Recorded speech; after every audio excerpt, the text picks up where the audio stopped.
Once again, I'm happy to be here. Not- So, neurodiversity, just the way it sounds, describes the differences in brain functions from person to person. And this affects mental functions daily. So, we embrace the differences in this in our brain functions because of the natural manifestations of how we view them, either they're wrong or otherwise. However, it celebrates how different people, think, process information, perceive, and also react to the social environments with which they find themselves. So that's basically what neurodiversity is. Now, it brings me to the question: was there a particular moment or experience that sparked your passion for advocating for neurodiversity? Yes, definitely. I grew up as the daughter of a special education teacher. My mother inspired me, Mrs. Folashade Bankole. She was a head of school for a public state-funded school that is a physically that accept work with children who are physically challenged. So it was from there that I learned that you have children who are actually different from us. So from that very young age, I saw her passion. I saw how she was able to relate with us. Her children who are neurotypical. So we are the ones that are termed as the average kind. Then the ones that are different, they refer them to as the people who are neurodivergent. Okay. So that's how that interest sparked. And then when I went on to study at the College of Education, I learned about special education and had the privilege to work as a classroom teacher in a school. I found that there are quite a number of children who are not learning the same way, the same pace, without accommodation, and they were in the same class. So I started doing my own research and felt that there should be a way they can actually learn and also improve alongside their peers. Because when we focus on their strengths, it helps us to actually leverage on them. That way we are able to fine-tune how they learn, accommodate them, and then see value that they are also bringing even into the school system. Very, very, very interesting. There now, many times people confuse neurodiversity with disability. Now, for someone who has been in this field for some time, can you explain to us in a simple, relatable way the difference between neurodiversity and disability? Okay, thank you for the question. So I shared earlier that neurodiversity is the natural variation in human brains, emphasizing that different ways that we think, perceive information, process information. So that is neurodiversity. However, disability is actually a specific condition that creates a substantial and lasting barrier to daily functioning.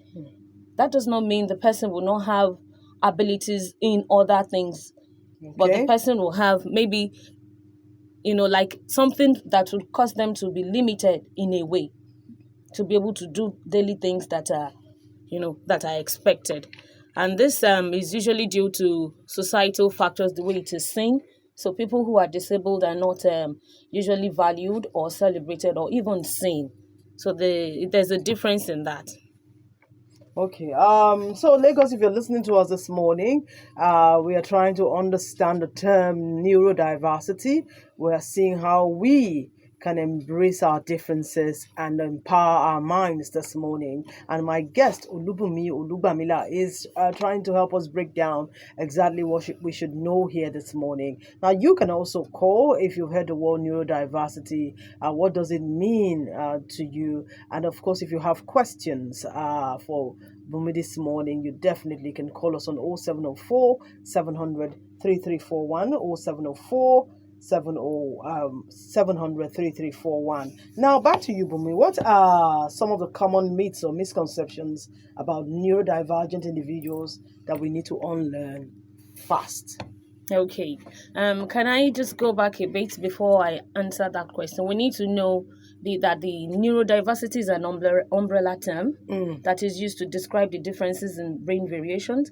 So this umbrella term has what we call neurological differences, and examples are autism, dyslexia, dyspraxia, dyscalculia, and dysgraphia. ADHD also is part of the neurological difference. Okay. So if we look at all of this terms that I've mentioned, they are all under neurodiversity. So when we talk about myth, a lot of people think that it is a disorder and needs medication. However, I think, based on research, ADHD usually, is has a medication for it, just to be able to help individuals who have ADHD to balance their emotions. Now I know. Help them. Sorry for cutting. I know ADHD is an abbreviation. Attention is an abbreviation. So that's attention deficit hyperactivity disorder, and there are 3 types. You have the one that is just only attention, then you have the other one that is hyperactivity, then the combined one is the attention and hyperactivity. So the individual has both. Exactly. And you'll see that these neurological differences that we mentioned earlier, the dyslexia, autism, they also have co-occurring conditions. So someone who is dyslexic would have a little of dysgraphia, or maybe have a little of dyspraxia and all of that, or will have some executive functioning, skills that they need to know, but they do not. They are not able to do. For example, organization. So, common myths about neurodiversity that we must debunk. They see it as a weakness. No, having a neurological difference is not a weakness, and it is not a disorder. It's not a disease that should be cured. So it is a brain difference. It is high time we begin to normalize the conversations to say that people who are different from us, whose opinions and perceptions are different, are not lesser. So they are enough. They should be valued and also seen as people who can also contribute to the society. Also, it is a fact that neurodiversity is a brain variation. And myth is that all neurodivergent people are the same. No, there are no 2 people who are dyslexics that are the same. So if I'm dyslexic and you are dyslexic, we are different individuals. And the traits are also very different. Okay. So there are no 2 people who are autistic and then we'll say they are the same person. So those are the 2 myths that I feel we can take out. Now, I know that as a society, there are things we need to know to help people who are neurodivergent. Okay, so that word, I'm trying to get the one that means what now. Okay, so how can us as families, as a school, as workplaces, how can we create spaces where neurodivergent people can thrive? Thank you for that question. Being neurodivergent simply means you fall on that umbrella term of having a neurological difference or differences. And being neurotypical means you are not under that umbrella. They're the ones who are seen as typical human, individuals, because the way we think tends to fall in this particular direction. So for us as a school, as a community and workplaces, it is important that we identify people who are neurodivergent and support them. How do we support them? We should create spaces where they can also thrive.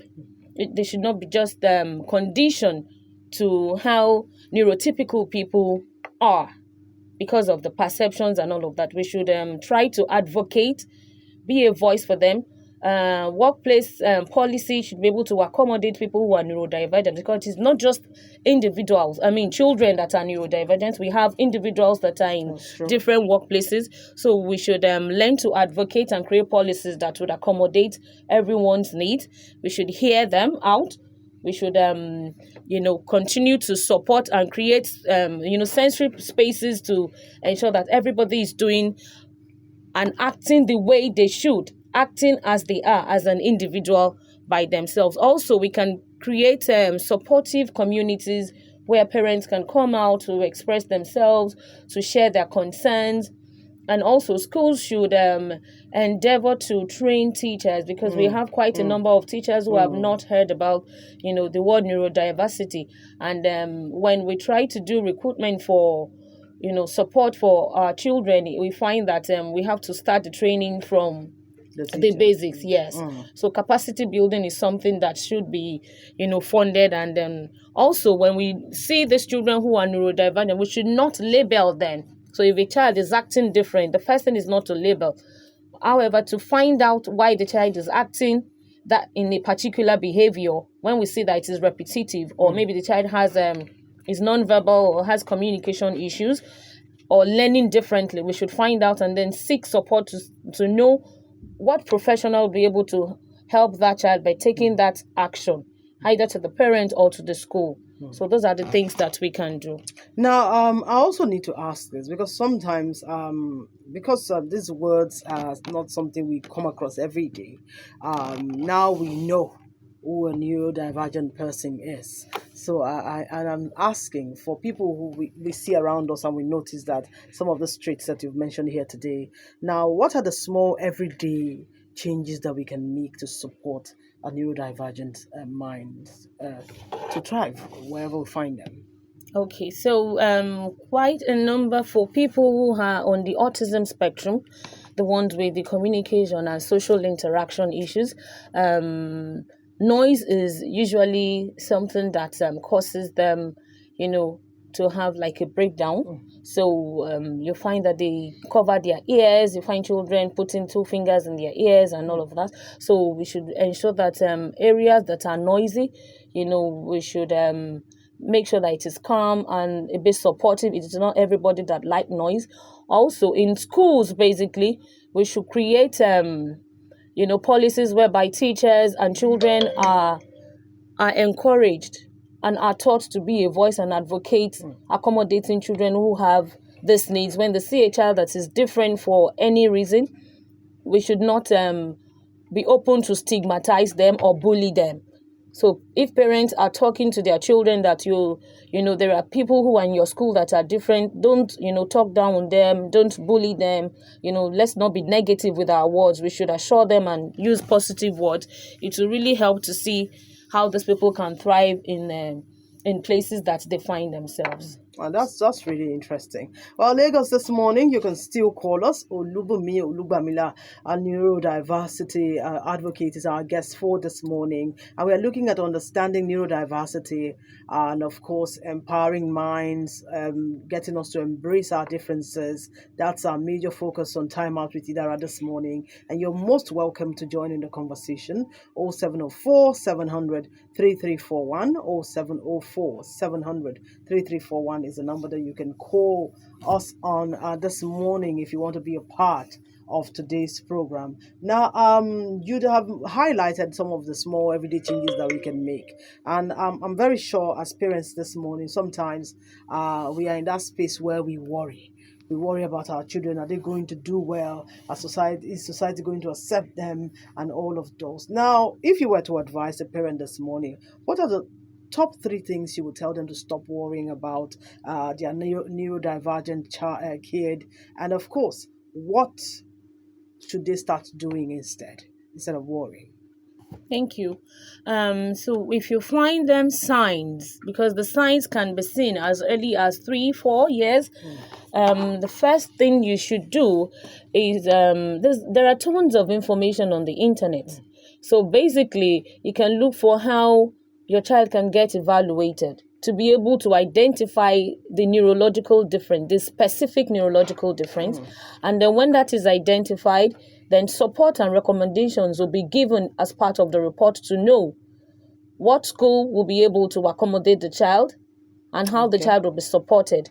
For lots of children who are neurodivergent, they are usually visual learners and kinesthetic learners. So we have some schools that are inclusive and their teachers are trained on how to, support these children in the classroom. And also we have facilitators or shadow teachers or interventionists, as we call them, that usually support these children also in the class.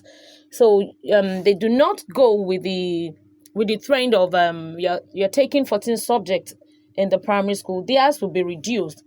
So that will reduce that overwhelm of the subject that they have to take, because they need a lot of repetition and reinforcement to teach a particular subject until they attain mastery before you go on to the next one. So if that differentiated learning is done, it helps them to be able to know what core subject they need as at when. And all of these things has to be done, in a structured way, which is outlined in a plan that we called individual education plan. So when parents see this, they should speak out. They shouldn't keep quiet. let the school be aware that, okay, my child will have so needs. You have the power, it is your right to actually demand for the kind of support you want your child to have. And when you have a professional that can also advise you, they'll tell you how you go about it, so that you can ensure that your child is not just in school but also thriving alongside their peers. Very, very interesting. Now, for someone who's been in the diversity space for quite some time now, I'm very sure if a parent is listening to us this morning, they are thinking, so what resources, what tools for awareness and empowerment would be helpful for me as I go through this journey? What would you suggest for them? Okay, one of the first is information. We can never overemphasize the need for them to be informed, because when you are informed, you are able to make the right decisions, because it is from enlightenment that comes that, yes, I am aware of what my child is going through. So if you have that information, you know where to go. I know that can I share? Okay. Of course. Okay. So at when parents call us at Dama Place, they let us know that their child, is in a particular school and they need support. Okay, how do you know your child needs support? Okay, my daughter or son has been evaluated. So when we get the report, we are able to review what the child needs and the recommendations that has been made by the clinical psychologist. So it is from there that we begin to find teachers who are trained to be able to support that particular child. So a child that is autistic will be supported by someone who is trained in applied behavior therapy. And those ones who have dyslexia are the ones that are trained in the science of reading, because being dyslexic, you have even adults who cannot spell very well, who cannot read or maybe read aloud. So you see them mispronouncing words, and it is not that they cannot, but because of the way the letters show in their brain, it looks like it's all jumbled together. So they need to be taught explicitly and using the right approaches. All senses must be engaged for a neurodivergent to be able to learn. So when parents know this, it helps them to say that, okay, this is what I'm doing, I'm actually on the right path. And if you find yourself in a place where your child is not being supported, I think you should still continue to speak up for that child, or take your child to where he or she would be seen and valued as an individual, much more than what the child cannot do.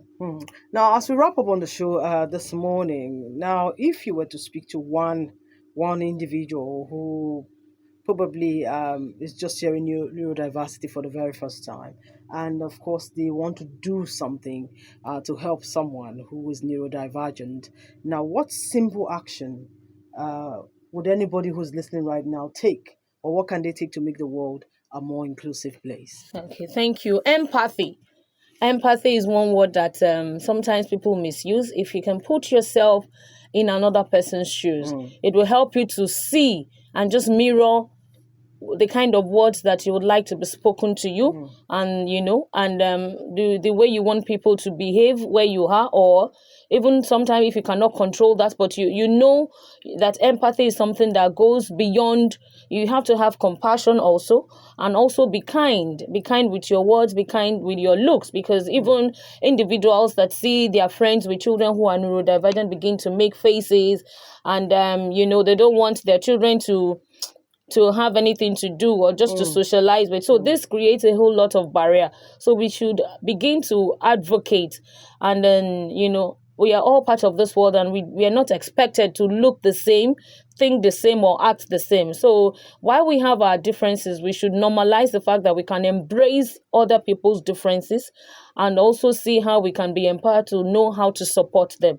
Yes. Well, I must say a big thank you to you, Olubunmi, for coming on the show today. I did learn a lot. But before I met you, I never heard the word neurodiversity until, of course, you and I started having that conversation, and I had to go and read it up.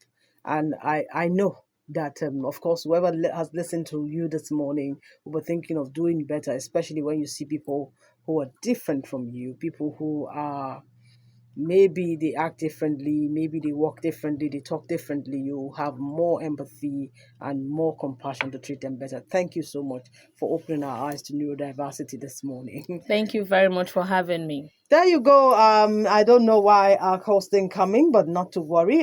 Most definitely, Time Out with Zara will be here again next week with another very special guest, and hopefully our phone lines will open up, and then you can call. For now, you can call 0813 if you want to be a sponsor on this program. Of course, if you also want to be a guest, you are most welcome. The calls are coming, but unfortunately, we have to wrap up on the show right now. Okay, so I am Idara Odo. Of course, I'm saying thank you so much for being part of our show. Every Saturday at 10:15 a.m., we bring one individual or an organization who is changing the narrative in their little corner of the world, and we showcase them to the world. That's what Time Out with Idara is. I'll see you again next week. But for now, stay with Radio 1 103.5 FM, your news, talk, and sports station. How did I do? I was Hi even there, nervous. it's your radio goddess, Idara Odo, and I'm here to tell you this henceforth, Was it okay? Saturdays will never be the same again. Yes, from 10:05 in the morning, you can join me on Time Out with Idara on Radio 1 103.5 FM, where we have cool breakfast conversations with impactful personalities making change in